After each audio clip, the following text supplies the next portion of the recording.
Transnational decolonization is the solution, not movements such as Bernie Sanders and the Women's March. Mohamed Veneuse, aka Mohamed Abdou. Thesis-Argument. Let's be clear, figures valorized by the contemporary left such as Alexandra Ocasio Cortez and Bernie Sanders and movements such as the Women's March are not decolonial.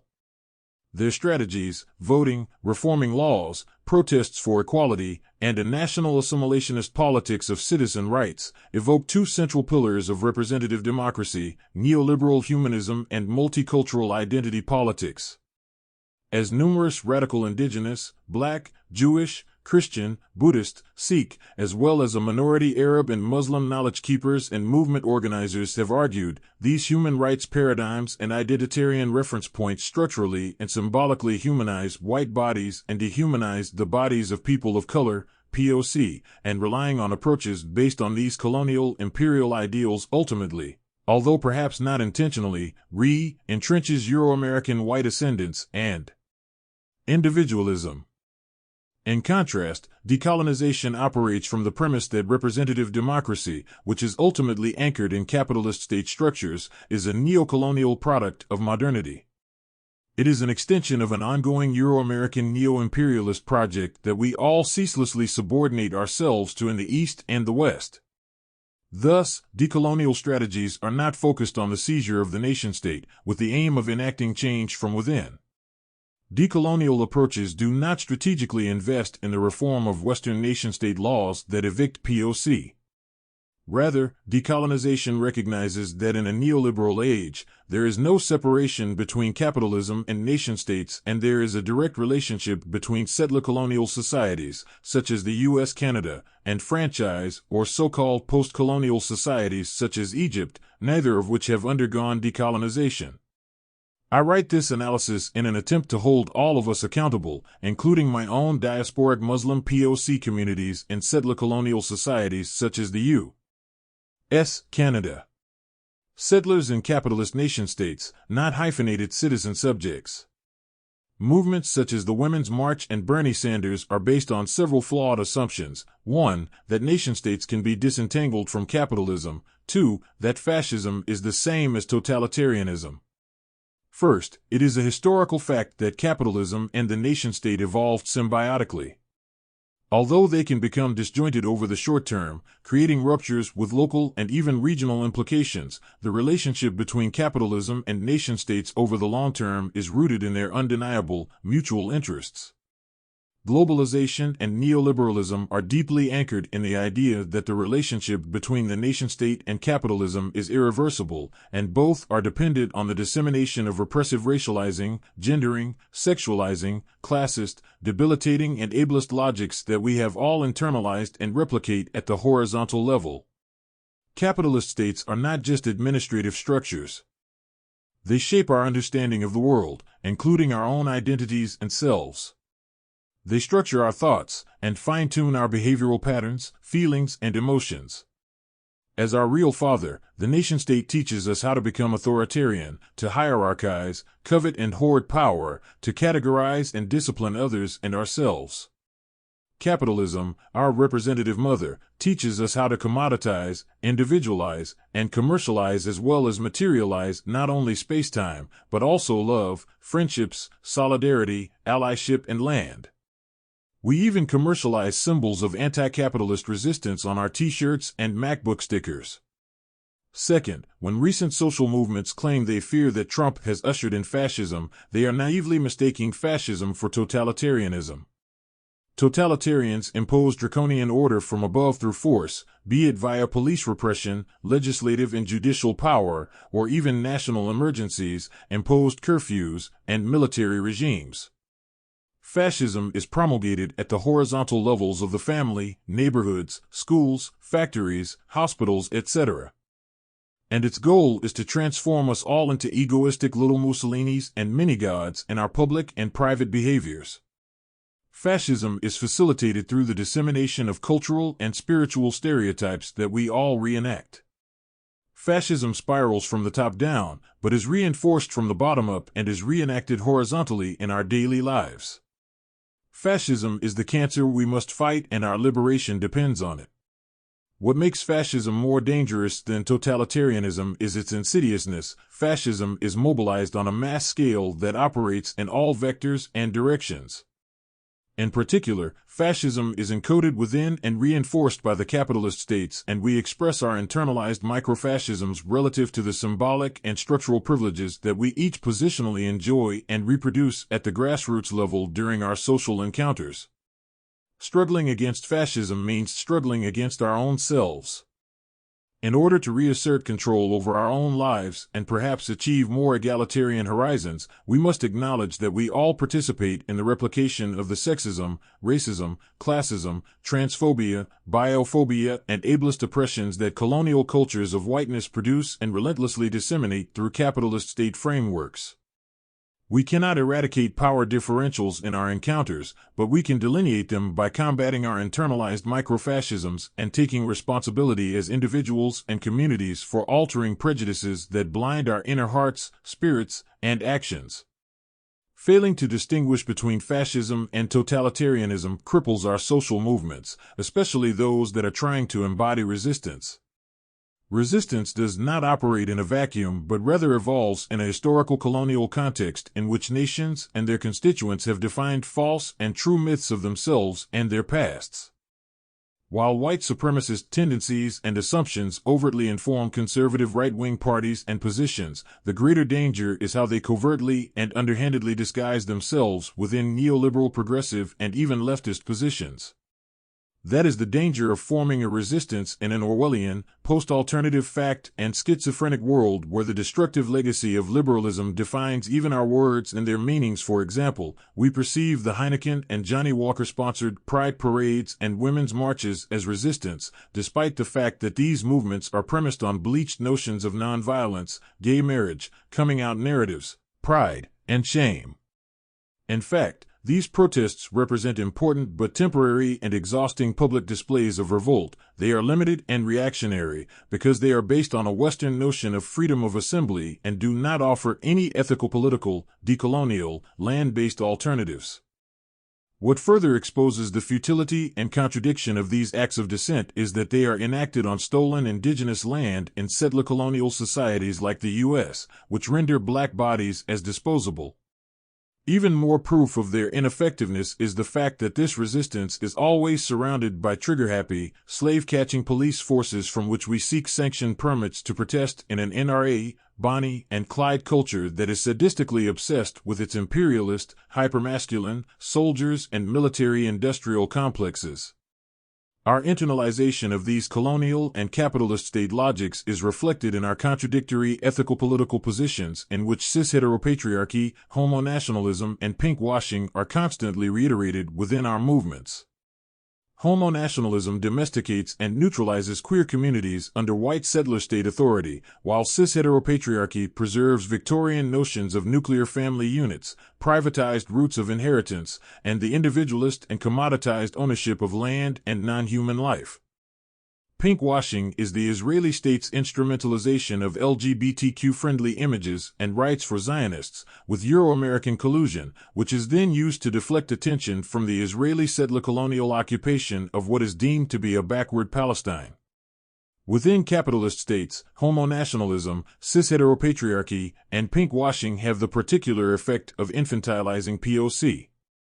Colonized individuals and communities of color are faced with false binaries. They are heroes, villains, civilized primitive, victims, perpetrators, innocent evil. We are then offered two reactionary responses to our internalized traumas. The first is Orientalism, as we strive to become good law-abiding citizens who opt for reform and deify a colonial constitution based on individualist Protestant Weberian capitalist ethics of individualism, inheritance, and property rights.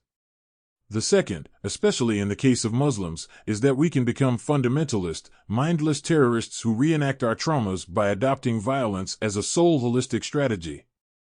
This violence is clearly distinguished from the violence of the capitalist states, including the relentless violence of sexism, racism, ageism, classism, etc. that we experience and are exposed to every day.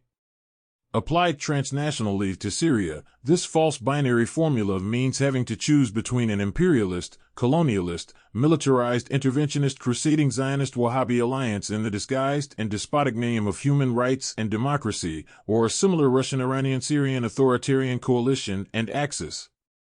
America was never great, nor will it ever be. America is a settler colonial society that arose from and continues to thrive on a simultaneous double helix. The first strand of the helix, enacted in 1492, is internal colonization. This consisted of the genocidal extermination of indigenous people and the enslavement and indentured servitude of Middle Passage black peoples to support a plantation economy, a hardly insignificant number of who were Muslims. The second strand is external colonization, which is intimately linked to geopolitical, imperialist, militarized adventurism. In the case of diasporic Muslims, millions of recent arrivants to the U.S.-Canada have been driven to become POC settlers because of the destruction and devastating conditions reaped upon our original homelands. However, we must beg the question, at whose expense is our migration to empire made possible? Who continues to suffer, including our own families and peoples, in our motherlands? Diasporic Muslim POC must understand that we are complicit in upholding settler colonialism. Our complicity consists of the daily dispossession and denial of indigenous peoples' futurities and land, the true source of wealth, in addition to a continuing afterlife of slavery that has globally made black bodies hypervisible and invisible. This modern enslavement is now manifest in even more complicated forms, including the weaponization of blackness that pits transatlantic blacks against new African diasporas, as we all aspire towards ascendant European values and seductive social incentives and upward mobility. As settlers of color, we cannot simply and purely whitewash away our complicities in settler colonialism through the adoption of an unapologetic hyphenated American citizen identity, which is a colonial identity that allows settler colonialism, imperialism, neoliberalism, and global Orientalism to thrive. In our own settler colonial U.S. Canadian landscape, our integration as diasporic Muslim POC arrives at the expense of indigenous and black peoples. The refusal of diasporic Muslim POC to critically interrogate their settler colonial positionings and to decolonize their colonized identities and interpretations of Islam makes us no different from Zionist settlers in Palestine. Furthermore, I argue that decolonizing Islam is not only fundamental to the repositioning of Arabs, but to the liberation of all peoples, not only because of the geopolitical context of Islamophobia and Islam as a quintessential other in modernity, but also arguably because of Islam's founding on and relationship to social justice for all our species and non-human life. Decolonizing Islam means resurrecting a Quran of the oppressed. In tandem to this, decolonizing Islam requires resurgent Muslims to embody this socially just Quran and to address our multiple and cross-valiant oppressions, including Arab supremacy, which is identified in the Quran, as well as our present disregard for non-human life, sexism, anti-blackness, and participation in anti-indigenous politics, etc. These injustices and sicknesses fester within our own migrant and global communities, so that we in the diaspora make hypocritical and costly trade-offs of our Muslim responsibilities in exchange for the American dream, and we participate in the oppression of indigenous and black peoples in exchange for the fantasy of Palestinian liberation. The destructive legacy of neoliberalism far supersedes that of neoconservatism. Identity politics, as a product of neoliberalism, are tactically useful because of the ongoing, real, visceral, symbolic, structural, and material violence suffered by the multiple other every moment of every day. However, identity politics are also strategically limited, as they are themselves categories and reference points informed by Euro-American and neoliberal structural and symbolic ontologies epistemologies. Decolonization and re-indigenization. Unlike the familiar progressive and liberal leftist movements, decolonization does not rely on the seizure of state power. Rather, decolonization is a biodiverse project of grounded reliving on the land that allows us to relearn how to dream, walk, feel, speak, listen, act, love, disagree, eat, seek shelter, identify and relate to each other and non-human life as a symbiotic community. Decolonization, unlike European Marxist leftist socialist trajectories, which many perceive as radical, does not anthropomorphize land or treat it as property.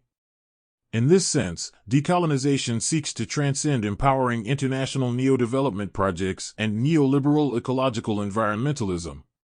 In particular, decolonization does not assume that we are pure, or that we should all become romanticized tree-hugging hippies. It does not involve a return to innocence and is not based on romanticized and righteous notions of the past. Rather, decolonization demands that we distinguish between general moral dictums and ethical practices, and therefore recognize that although the latter are derivatively related to the former, they are always contingent on spatial-temporal contexts. For example, moral dictums such as "thou shalt not kill" should be suspended in an ethical situation in which our lives and lands are under imminent threat. In this sense, decolonization necessitates that we extract ethical, political, and spiritual non-authoritarian and non-capitalist, etc., concepts and practices from our pre-modern spiritual and cultural paradigms and apply them to our relationship to land in the present future. The perception that learning from the land is primitive is based on our colonial internalization of modern European logics of civilization, culture, sexuality, progress, liberation, renaissance, development, decadence, as well as the contemporary non-existent division between the private-public. The last is especially true in a post-9/11 Snowden age in which we are all digitally constructed, surveilled, mined, and harvested online through cameras on our laptops, televisions, and smartphones. Those of us decolonially capable of cogently interlinking ethical, political, and spiritual struggles and constructing alternative histories and narratives are ranked at most threatening on the radical matrix. Moreover, decolonization is an inherently communitarian spiritual act, which distinguished it from the majority of European anarchist trajectories that condemn religion, in particular monotheistic faiths, based on myopic experiences with imperialist colonialist Christianities. In Islam, religion, din, faith, iman, and spirituality, ruhaniya, are three interrelated non-individualist and distinct communitarian concepts. Islam acknowledges that over 124,000 prophets have been sent to different tribes and nations since creation so that we may, as the Quranic verse 49:13 states, get to know one another and vie with one another in ethical political responsibilities towards each other and non-human life. Separately and collectively, all three concepts have been historically used across space-time by all peoples and societies to uphold liberation and social justice, but also to suppress it. Diasporic Muslim POC must adopt Palestine as an ethical political compass from which to orient our activist responsibilities towards indigenous and black peoples in the U.S.-Canada. Not only because decolonization is a spiritual act directed at social justice, but because of Palestine's historical and spiritual significance to Muslims since Islam's dawn. Palestine and Jerusalem, Al-Quds, served as the initial Qibla, direction, that Muslims prayed to, and is now regarded as the third holiest site to Muslims, following Mecca, which Muslims now pray to, and Medina. Liberating Palestine is not only a pan-Arab cause, it is an even more potent as a pan-Islamic conviction. While the former cause orbits around 420 million Arabs, a racial ethnic identity that includes Eastern Christians, Druze, Muslims, Jews, and Bedouins, the latter engages 1.8 billion Muslims who circularly revolve around a spiritual signifier Islam that ultimately seeks to transcend all identity politics. Neither figures include transnational allies across the world, affected by the non-aligned movement and the Bandung Conference's spirits, that continue to believe in Palestine as a just ideal and necessary struggle. While Pan-Arabism and Pan-Islamism are not necessarily opposing dualities, they are evoked here to highlight the essentialist limitations and potentials of both in light of issues such as, on the one hand, Arab supremacy, and on the other hand, Sunni exceptionalism. Both Pan-Arabism and Pan-Islamism are contingent on how one ultimately interprets the identities Arab and Muslim. However, as noted earlier, Islam's exceptional power and transcendental appeal, unlike the identity Arab, is that it ideally revolves around the non-identitarian global message and bond of spirituality, which is a fundamental tenet of decolonization that cannot be dismissed. This is particularly the case when one Islamically expands the definition of who and what is a spiritual believer to depend on the ethical political commitments and practices we all follow despite our diverse traditions and paths to the same Creator and in relation to human or non-human life. In this sense, it is irrelevant from a Quranic perspective, and as I argued elsewhere, whether or not individuals and communities explicitly identify as Muslim or not. Besides the Quranic injunction that there is no compulsion in religion, in numerous verses as 2:251, 7:56, 7 hours 74 minutes, 8 hours 73 minutes, 11:116, 12 hours 73 minutes, 13:25, 26:152, 27:48 and 47, 22, etc. The Quran explicitly describes disbelievers, amongst many other facets, as those who dabble in excess, uphold injustice, spread mischief, and corrupt the earth. Decolonization also further involves a violent unsettling of everything that cultures of whiteness and their civilizational progressive values ushered in. This, in fact, constitutes most of the presuppositions you and I know of our entwined colonially fractured histories and present identity crises. Decolonization involves unavoidable violence in the unmaking of our own liberal constructed identities and the dismantling of the oppression Olympics that endlessly pit us against one another. As colonized Indigenous, Black, and POC communities, we ought to be natural allies. Therefore, decolonization is an active, not reactive colonial act.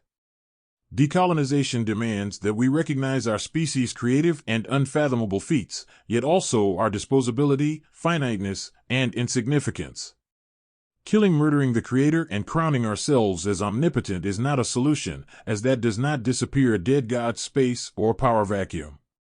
Rather, it transforms us all into demagogues vying for the usurpation of that space and power relative to non-human life, as the example of the initial 18 days of the January 2011 Tahrir uprisings uniquely proved. Given Egypt's complicity in the Zionist occupation of Palestine, dethroning the pharaoh Hosni Mubarak, who at this moment is out of prison, was not the real struggle. After all, Mubarak has since been replaced by Mohamed Morsi, presently incarcerated, and now, in exchange, the ever more ruthless military junta of a dictator Abdel Fattah el-Sisi, who makes Mubarak's 30-year reign seem like a horizonless utopia. Rather, the real struggle has always been how Egyptians, and perhaps others all over the world, can permanently, given the analysis above, sustain the decolonial, horizontalist momentum of non-authoritarian and non-materialist, as well as anti-colonial and anti-imperial, organizing to make the capitalist state totally irrelevant regionally and transnationally. Although during the initial Tahrir uprisings, Egyptians were united under the false banner of nationalism that camouflaged their ethical, political, ethnic, gendered, and spiritual differences, the movement also offered a hopeful glimpse of an alternative spirit and world manifested in the innovative initiatives it incepted. Examples of these include Al-Lijin al-Shabaiyah, or popular assemblies, neighborhood councils, security checkpoints, given that over 99 police stations were burnt to the ground, and the sharing of necessary food and shelter, while sleeping and living on what are and should have always been a people's public streets and squares. As such, decolonization centrally entails the embrace of a politics of responsibility and accountability, not a capitalist state politics of citizenship rights to human or non-human life. As a participant in the Egyptian uprisings who has been and is involved with radical Indigenous, Black, and POC movements in settler colonial U.S. Canada, as well as the Global South, and as a radical non-statist and non-capitalist Muslim, I am disinterested in reactionary colonized responses manifesting in neoconservative movements such as ISIS, Al-Qaeda, the Muslim Brotherhood. As an unapologetic Islamist, a European term that relies on the presumptive Western segregation and compartmentalization of spirituality from politics, I am also equally disinterested in the neo-Orientalist integration of myself into worldly capitalist nation-state paradigms. Decolonization demands that we do not engage in self-righteousness, but rather acknowledge that we are all authoritarians and capitalists. This is even true when we are radically and decolonially seeking to construct alternative ethical political paradigms to capitalist nation-state archetypes. Hence, we must recognize the difference between polemical anti-authoritarian and anti-capitalist rhetoric and the actual extraction and application of non-authoritarian and non-capitalist land-based concepts and practices that will allow us to construct a different world. Decolonization's non- and anti-statist and non- and anti-capitalist foundations inherently and explicitly mean the dissolution of settler colonial America and Canada, and in this context, a return to Turtle Island. If decolonization revolves around undoing oppression and the capitalist nation-state structures that sustain it, then re-indigenization is the act of reimaginatively and practically recreating an alternative world through the non-authoritarian, non-materialist, non-individualist, gender egalitarian, socially just commitments and responsibilities we retrieved from our cultures and spiritualities and that we are now collectively applying towards a distinct pluriverse world. These alternatives, at least, include 1. Holistic understandings of transformative justice, dismantling the prison-industrial complexes, 2. Healing, unmaking the biomedical and pharmaceutical industrial complexes, and 3. Ethical frameworks of hospitality and conflict resolution for mitigating our disagreements when and should they arrive. In Islam, these are referred to as usul al-diafa and usul al-ikhtilaf. In this historical moment, it is therefore rather disheartening to see old and new generations defer to institutionalized social democrats and professionalized liberal leftist political positions that actually dilute and pollute the potential for more radical politics. The social movements that have recently been seen as the barometer for social change and revolutionary activism, such as that of Bernie Sanders, inadequately address gender, racial, and sexual politics, and ultimately believe in U.S. settler colonial closed borders. This is equally true of the new Democratic Congresswomen Rashida Tlaib, Ilhan Omar, and Alexandra Ocasio-Cortez, who not only unapologetically insist on a colonial American identity, but are encouraging support for the so-called Green New Deal. Within it, Cortez and the deal's architects pay empty reconciliatory lip service to indigenous land and peoples.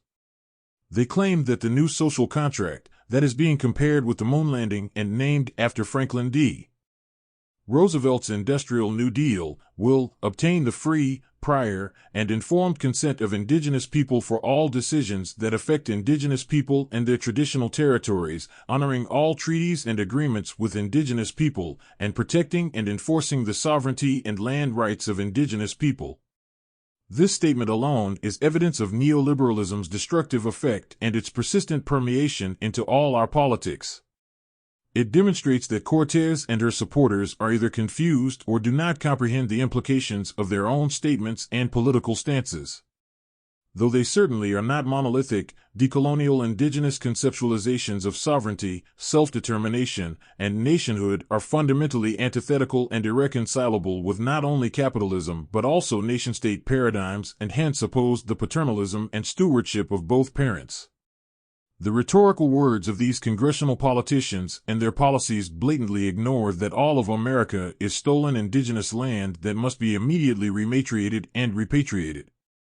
This especially holds weight if the over 500 broken treaties, as the Green New Deal insists, are to be finally applied after over 500 years of post-Columbian unbating reigns of terror, enslavement, and settlement. This neoliberalism imbued within these alleged reconciliations and other colonially contrived identities is deeply troublesome.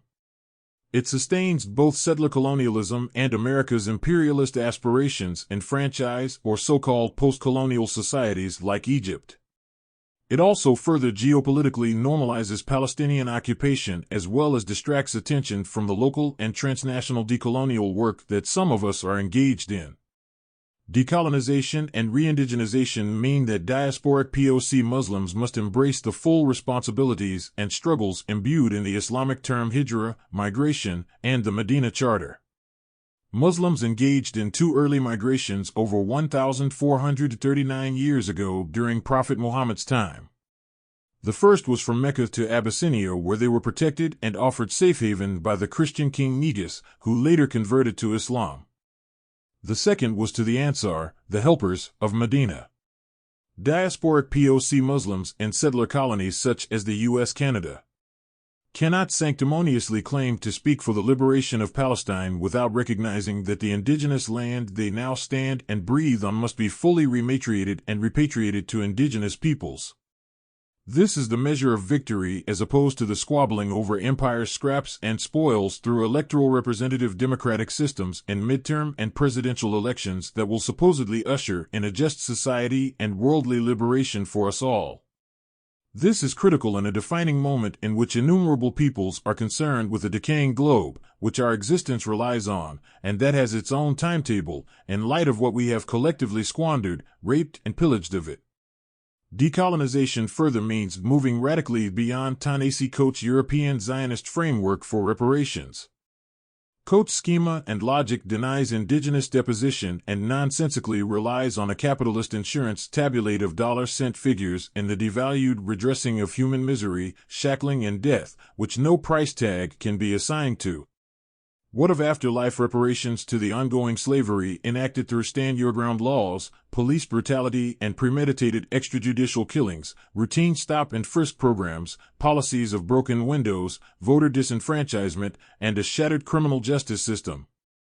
What reparations can recompense for racial capitalism as well as school-to-prison pipelines, impoverishment and premature deaths, 1994 crime bills that Hillary Clinton and Bernie Sanders voted for and that superfluously target and incarcerate black youth who are referred to as thugs and superpredators? What of reparations to Mexican Americans, deprived by the Mexican-American War of the right to migrate into what was then half of their former nation? What of Japanese Americans, interned during World War II, and Chinese Americans and their sufferings under the Oriental Exclusion Acts? Rather, in this instance, decolonization ought to mean following the lead of nascent movements such as the Dream Defenders and linking black and indigenous struggles to Palestinian liberation. There is no free Palestine from the river to the sea till indigenous and black peoples are liberated of settler colonialism here in the U.S., Canada, and vice versa. On solidarity and allyship as four allies of European descent, it must be understood that, as indigenous, blacks, Muslims, and POC, we continue to be exposed to physical, cultural, mental, and spiritual pathological torture, in part, through compartmentalized European neoliberal academic knowledge systems. These include prejudicial and conventional Eurocentric fields of study that masquerade as universal knowledges, such as anthropology, history, sociology, art, engineering, agricultural and physical sciences, as well as medicine and venerated individualist discourses like psychoanalysis.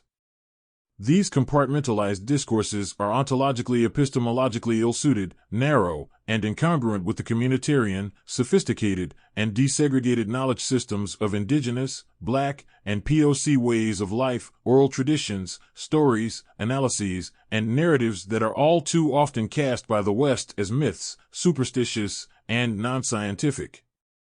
However, to us, our knowledge systems are multiple, collaborative, and accumulative living memories that are intensely embedded in cosmological, cultural, and spiritual land-based techniques, skills, value systems, and ways of knowing, which as minorities we are collectively seeking to reclaim and reinvent through re-indigenization. European allies must comprehend the extent of power and privilege they possess relative to those of us who have been trained to resent ourselves, our spiritualities, and skin color, and to engage in the reactionary neo-fundamentalist neo-orientalist politics described above. From birth, we aspire to the humanity of whites and whiteness, not recognizing our own dehumanization. We are expected to shoulder the responsibilities of learning to tone police ourselves, to educate you as European allies on our struggles while also unlearning, rebinding, and reteaching our own indigenous, black, Muslim, and POC communities. To be taken seriously, we are expected to write legibly, linearly, coherently, rationally, and nonviolently, or otherwise risk being pegged as engaging in reverse racism. Or worse, reinforcing the perception that we are angry, savage lunatics engaged in ranting and raging diatribes, a view that justifies our eviction, despite our life and death struggles for existence presently exemplified in movements like Black Lives Matter, Idle No More, and No DAPL. We are expected to learn European languages, sciences, medicines, architecture, technologies, humanities, gender, queer, post-structuralist political philosophies and social movement theories that are privileged over our own mother tongues and cultural and spiritual ways of life. We shoulder these enormous burdens and more without necessarily similarly witnessing the reciprocation of that accountability and responsibility from the end of Euro-American allies. Moreover, when Euro-American allyship finally arrives, if it genuinely does, it is restricted to some of our struggles and comes at the cost of others in the absence of the responsibility to recognize how they are interlinked. This occurs despite Euro-American complicity in not just settler colonialism, but also imperialism, neoliberalism, global Orientalism, Islamophobia, anti-Semitism, etc. In turn, it is troubling to witness the hesitancy of Euro-American allies, if not their limitation and outright refusal to fully embrace what decolonization fundamentally entails, although it ought to violently unsettle us all at the level of the reconfiguring of our identities and responsibilities, including our notions of belongings and home. This does not mean that Euro-American allies will lead or usurp decolonization re-indigenization. It is ours to strategize, and theirs to engage, partake in, and support, even if that entails placing their bodies on the line for us, as ours have been all along and continue to be. And yet, as Indigenous, Black people, and POC, we stand tall, heads up, shoulders back, and rise resurgent, despite the indignity and disrespect we receive. Even when Euro-American allies polemically espouse more radical non-statist and non-capitalist social movement trajectories, beyond the reformist liberal-progressive agendas described above, it is often the case that they constrain their own responsibilities and homework. For instance, when they delimit their activism, teaching, and scholarly citation trails to European literatures that suit their philosophical debates, fragile egos, guilt and comfort, as well as the empty darkness of their own conceits. A general example that demonstrates the type of allyship and solidarity we resent is one that ends up exacerbating the distrust and fruitless solidarities between us. For instance, when a straw-person European scholar activist who espouses radical anarchist politics decides to become a new Muslim revert convert, and then proceeds to anthropologically mine Islam in order to publish book after book, and does so quickly as a savoir messiah without having adequately engaged Islamic methodologies, learned Arabic, or even acknowledged their own position or responsibilities as a settler and their complicity in settler colonialism. This is done under the presumption, perhaps, that their conversion to Islam whitewashes their local anti-Indigenous, anti-Black, and transnational collusions, not recognizing that this race to innocence is, in fact, anti if not blatantly un-Islamic, and devalues the Creator's teachings and word. Unlike disenfranchised Muslim POC, and regardless of whether white reverts converts change their European names and Orientally don Muslim garb to reflect their newly found Muslim identities, the color of their skin and the politics of citizenships, which document their original Euro-Americans' places of birth, shields them from daily outing and scrutiny. Their whiteness shelters them from being interrogated for hours, if not days, and humiliated by being stripped naked as newborns in airports and archived on terror watch lists. Similarly, Euro-American allies cannot continue to ornamental deploy intersectionality without understanding that in the absence of a decolonial, anti-colonial, and anti-imperial framework in their analyses, their narrative is, in fact, toothless. Euro-American allies cannot continue to teach gender and queer theories without engaging Indigenous and radical Black feminisms, as well as two-spirit, queer Indigenous, queer Black, and queer of color critiques, especially when the former discourses center settler colonialism. Empire settler colonialism informs the very context in which all theories must be applied and the trajectory in which social movements are mobilized relative to both local struggles and similar resistances worldwide.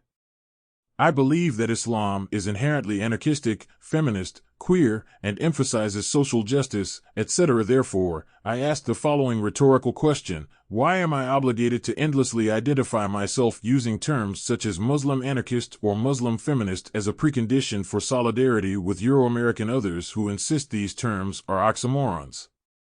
It is yet another way in which I am required to justify my own existence to white gazes and the POC affected by them. I continue to use these terms as a tactic to undo stereotypes and open foreclosed conversations on the ground, i.e. the grassroots.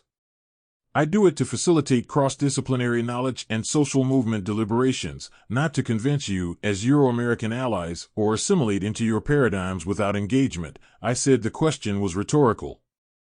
If white allies are indeed serious about being regarded as true allies that are worthy of our trust, which is not implicit because they are activists, they fought to reflect on the innumerable consequences of the actions that they participate in and that further entrench colonialism, imperialism, neoliberalism, and misery. Activism is not an institutionalized or armchair job that we practice when convenient and in the comfort of our homes. For us Indigenous, Black people, and POC, it is our life, because our daily collective survival, resistance, and existence in this war is contingent upon it. In the end, our entire species has capitulated to European values and cultures of whiteness. In turn, the only decolonial and collective way out the liberal identities we have all embraced is to recognize that what ought matter is not simplistic notions of whether one is white, a POC, Indigenous, Black, Muslim, Jewish, Christian, anarchist, Marxist, feminist, queer, etc. Rather, what should always take precedence are the strategic ethical political commitments and responsibilities that ought to inform these identities given our distinctive positionalities. This is particularly important given liberalism's destructive legacy on all our identity formations. In other words, being a Muslim does not inherently make you a member of a community striving towards decolonization and re-indigenization. Similarly, just because one is racially ethnically white does not implicitly or explicitly imply that you are a hostile foe to decolonization. Rather, what is more important is our individual and collective owning up to our ethical political commitments. Our privileges arrive with responsibilities, and we have distinct and yet mutually constituted locations of resistance. Allyship will always be conditional on action-specific ethical political commitments, just as one would not open their door and offer unconditional hospitality to a rapist, misogynist, or a white supremacist. After all, we do not live in a colorblind or feminist world. However, if we wish to achieve such a world, then those of us occupying exceptional sites of power must consistently earn the confidence of those who are far less privileged and dispossessed. We do so by making room for the amplification of the latter's already existing resistance and agency, which is often enough drowned, marginalized, and silenced by more privileged voices. That is what sharing privilege is. It is distinct from guilt, which recenters the privileged without obligating their accountability and responsibility and therefore benefits neither the oppressor or oppressed. It is for this reason that our notion of liberation cannot come at the price of someone else's subjugation, because none of us are free until we all are. Conclusion: decolonial horizons are hindered by the fact that, as a species, none of us are willing to sacrifice what is vitally necessary today for the promise of a seemingly impossible tomorrow. Instead, we consume more numbing TV shows, more video games with simulated violence, more movies with Hollywoodian characterizations of love, more industrial processed foods disconnecting us from land. We are all on board a sinking Titanic called progress, and though we can all see the icebergs, we are steering for them anyways. Bring your ears closer to my lips and listen carefully. Empire cannot be saved. It is finally collapsing, and there is nothing we can do to rescue it, besides decolonizing and re-indigenizing, while hoping that it is not too late for our species, and thank the Creator for that. Enough with the ahistorical revisionism and historical amnesia. Enough with militarized patriotism and paternalistic cis-heteropatriarchal colonial understandings of nationalism. Let us educate ourselves about what we fear and have abdicated our collective responsibilities towards. Let us read, and listen, and then read some more, before we act, or even move our overzealous lips and tongues, because possessing both does not entitle us to speech. Now is a time of treason and an opportunity for all of us to betray our collusive imperial colonial nation-states, and anything less than that transforms us into traitors after a forsaken rhetorical and polemical cause called liberation, nothing more. As Indigenous, Black people, and POC, we already have enough red, black, and brown-skinned traitors in our communities who wear white masks and strive towards European values and cultures of whiteness. They have waged war upon us and seek the eradication of our ways of becoming and belonging since before we were even born and were severed from our mothers' and grandmothers' umbilical cords into this schizophrenic world with all its ill reckonings and possible militant joys. Our warriors and veterans ought not be attention-seeking celebrity clowns on CNN and Fox, on Twitter, YouTube, and Facebook, nor ought they have Hollywood's support, and they certainly are not on the cover of Rolling Stone or listed amongst the 500 most influential Muslims. Rather, they are the silenced and unsung everyday inspirers of our existence who are on the front lines of Great Gazan marches of Return, Ferguson, and Unist-OTN camps and who never compromise their ethical, political, spiritual compasses. They are from the bosom and extensions of visionaries such as Fatwa Tukin, Malcolm X, Marcus Garvey, Frantz Fanon, Kwame Nkrumah, Bhagat Singh, Al-Muntabi, Shakir al-Sayeb, Abdul Qadir Jilani, Sitting Bull, Crazy Horse, Red Cloud, Geronimo, the Panthers, the Zapatistas, and many, many more. Tell me again how it might be, while others and I tell it how it is, we have learned and are continuing to learn from mountainous legacies and living icons that never perished and on whose shoulders we stand. Enough self-congratulatory praise for celebrity activists engaged in unneeded, unpraiseworthy, and unnecessary settler colonial games of assimilationist congressional accomplishments and debilitating accommodationist, Band-Aid solutions. Whatever happens, I leave it all to the Creator, whether it is disheartening heartache or the fame and fortune that we are all running after and hungry for. As a wandering traveler on this land, I will continue learning until I soon turn the corner in that rite of passage from which there is no escape and that is written upon us all. Till then, the satirical show goes on. As with all I write, whatever benefit is from the Creator and those who taught, sacrificed, and laid the paths I now journey upon. As for the shortcomings, they are mine alone.